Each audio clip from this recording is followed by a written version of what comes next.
अब बात करते हैं जसवंत सिंह से, मुंबई से ही हमारे साथ हैं। जसवंत जी, क्या सवाल है? सर जी, अपना ऐसा है कि मुझे कुछ बिजनेस में प्रॉब्लम थी जिस वजह से मैं पेमेंट नहीं कर सका। तो एक आईसीआईसी बैंक का मेरे पास कार्ड था, उसका मैंने पेमेंट कर दिया था जी। तो 3 चेक उनको मैंने दिए थे, फुल एंड फाइनल ये किया था सेटलमेंट। तो अभी उन्होंने मुझे 3 साल के बाद लेटर भेजा है जी कि आपका जो 21,000 रुपये हमने उस टाइम पे जो डिटेक्ट किया था वो भी अभी आपका बाकी है। लेकिन अनफॉर्चुनेटली उन्होंने जो मुझे सेटलमेंट लेटर दिया था जी, वो मुझसे कहीं पे मिसप्लेस हो गया। तो मैंने आपके पास रसीद भी नहीं पड़ी जो आपने पैसा दिया था उसकी? नहीं, मेरे पास वो जो मैंने चेक दी थी ना जी, उसका मेरे पास अपना प्रूफ है, जो मैंने उनको चेक्स दी थी 3। लेकिन ये प्रूफ नहीं है कि आपको कितने पैसे उन्हें देने थे? उनको मुझे 72 देना था, उन्होंने शायद समथिंग 57 में कुछ सेटलमेंट किया था। तो वो उन्होंने मुझे वापस एक नोटिस भेजा था, उसके जवाब में मैंने उनको नोटिस भेजा है जी कि आप मुझे अपना जो सेटलमेंट लेटर है उसका आप मुझे ये दे दीजिए, कॉपी दे दीजिए। बड़ी समझदारी की बात आपने की है, खैर ये तो जी। हाँ जी। और सेकेंडली सर, ये अपना मेरा स्टैंडर्ड चार्टर्ड का अपना कार्ड था और अमेरिकन एक्सप्रेस का जी, तो कुछ प्रॉब्लम्स की वजह से मैं नहीं भर सका पैसे। तो अभी 3 साल के बाद कुछ हालात सही हुए हैं, तो मैंने उनको अभी नोटिस भेजी है कि आप मुझे एक सेटलमेंट अमाउंट दीजिए ताकि मैं आपका पेमेंट कर सकूं, क्योंकि बैंक के पैसे रखना मुझे भी सही नहीं लग रहा है। चलिए, आप बहुत नेक सोच के आदमी हैं। क्या करते हैं आप? बिजनेस क्या है आपका? जी, मेरा अपना अभी मैंने ब्रेड एजेंसी ली हुई है। तो अब ठीक ठाक हो गया सब? हाँ जी, अभी ठीक है हालात। चलिए, हमारी बेस्ट विशेस आपके साथ हैं। आप दिन दुगनी और रात चौगनी तरक्की करें। आप ईमानदार आदमी हैं, इस बात की हम खास तौर से सराहना करते हैं। हर जी, ये इनकी प्रॉब्लम बड़ी टिपिकल है। 3 साल के बाद बैंक जागा है कि जितना अमाउंट इन्हें देना था उसके बाद सेटलमेंट भी हो गई, फिर जो बकाया बचा जिस पर बैंक ने कहा था कि चलिए हम आपको छोड़ रहे हैं, उसकी पेमेंट मांग रहा है।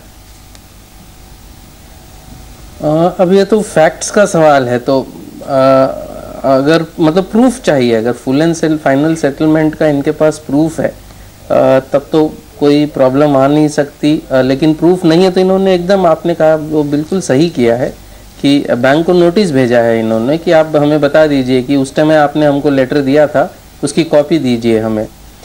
लेकिन वो कॉपी नहीं मिलने के आसार में तो फिर इनको जो अमाउंट है वही डिस्प्यूट करना पड़ेगा। वरना तो इस पे जो 3 साल का पीरियड है, मुझे ये लगता है कि लिमिटेशन पीरियड होता है लॉ के अंडर में, तो उससे बचने के लिए 3 साल के अंदर ये क्लेम किया गया है। क्योंकि अगर क्लेम नहीं करें तो फिर उसको बाद में उसको एनफोर्स नहीं किया जा सकता।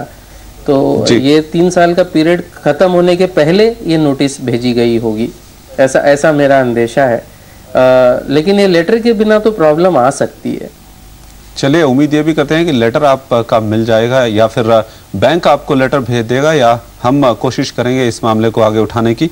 अब बात करते हैं जितेंद्र से, सूरत से हमारे साथ हैं। जी जितेंद्र जी, क्या परेशानी है या क्या सवाल है? सर, मैं जितेंद्र बोलता हूँ। मुझे परेशानी है कि मैं एबीएन एमरो बैंक का कार्ड लिया हुआ था। 1 साल तक यूज किया है। मैंने जब कार्ड लिया था उन्होंने बताया कि लाइफ टाइम फ्री है। ये आपको फोन पर बताया गया था? नहीं, अपना जो उसके एजेंट वगैरह जो आते उन्होंने ही बताया था। इवन एक जो बुकलेट आती है उनकी, उसके अंदर भी लिखा हुआ है लाइफ टाइम फ्री करके, फ्रीडम कार्ड ही है नाम उसका भी जी। तो उन्होंने उसके बुक के अंदर भी लिखा हुआ है फ्रीडम कार्ड है ये। पर अभी 1 साल यूज किया, उसके बाद में उनका जस्ट खाली फोन आ गया आपको 4000 समथिंग कुछ एनुअल फी भरनी है जी। तो मैं उनको इतना ही बताया कि मुझे उसका कुछ बिल वगैरह भिजवाया, तो बोले बिल वगैरह हम भेज नहीं सकते, आपको सिर्फ पेमेंट ही करना है जी। तो मैं मना कर दिया, पेमेंट किस तरह कर सकता हूँ। तो उन्होंने कुछ सीधा उनके एडवोकेट को दिया और उन्होंने बताया कि आपने पेमेंट किया नहीं है तो आपका कार्ड भी बंद हो गया है और आपको जो क्रेडिट बिल है उसमें आप ब्लैक लिस्टेड कर दिया जाएगा। जी, ये आपको पक्का है कि उसमें लिखा हुआ था कि लाइफ टाइम फ्री है? आपके पास अभी तो ये रिटर्न में है? हाँ, तो अपना रिटर्न में भी है मेरे पास, तो उसके कॉन्ट्रैक्ट की जो कॉपी है जी, और इवन उसकी जो बुकलेट आती है उसकी भी अंदर लिखा हुआ लाइफ टाइम फ्री। लेकिन उसमें सिर्फ कंडीशन इतनी लिखी है कि अगर मैं कार्ड बंद करता हूँ जी तो मुझे उसका एनुअल फी का भरना पड़ेगा। क्या कंडीशन लिखी है, एक बार फिर से बताएंगे? कब आपको भरना पड़ेगा? अगर मैं उसका कार्ड मैं खुद होकर कैंसिल करवाता हूँ जी जी तो मुझे एनुअल फी भरनी, इस तरह लिखा है। लेकिन उसका कार्ड कैंसिल भी नहीं किया है, इतना है कि उसको यूज नहीं किया है पिछले 3-4 महीने से। आपने यूज नहीं किया? चलिए हर जी, क्या ऐसा भी हो सकता है कि नॉन यूसेज की वजह से इनसे कुछ एनुअल फी चार्ज की जा रही है? खैर ये कह पाना तो मुश्किल है, तो एग्जैक्ट टर्म्स एंड कंडीशंस देखनी पड़ेगी। तो एग्जैक्टली उस कार्ड की टर्म्स एंड कंडीशंस क्या है ये समझे बिना तो इस पे कुछ भी टिप्पणी देना मेरे ख्याल से सही नहीं होगा।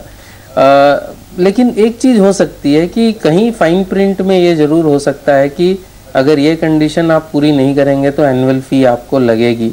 उसके बिना normally I don't think bank ये डिमांड करेगा।